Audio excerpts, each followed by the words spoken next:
Nandun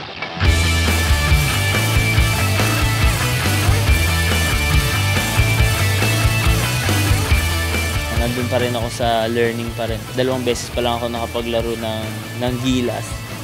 Tapos hindi pa kumbaga naglaro nga ako pero hindi pa ako gano'n ka-matured, parang alam mo yun, nasabak lang ako bigla. So at saka andiyan pa rin si Kuya Jason. So lahat pa rin kami under pa rin kay Kuya Jason na imi-mentor niya. So marami pa kaming matututunan galing kay Kuya Jason. Tsaka si Kuya Jimmy nandiyan din. So hindi na ako mahihirapang hanapin si Kuya Jimmy kasi ang last tournament kailangan mo humanap pa ng iba pang guard na pwede mong pagtanungan.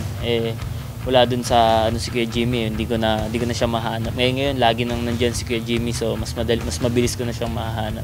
Sobrang dami ko pang kailangang improve na sana gusto kong maipakita this coming tournaments. Kaso yun nga, medyo nawala ako sa condition, so back to zero. Pero hindi naman ibig sabihin na mag-stop ako doon. Susubukan ko makabalik ulit. Tapos kung hanggang saan yung maabot ng pagpapabalik ko sa condition, yun, bibigay ko yung best ko.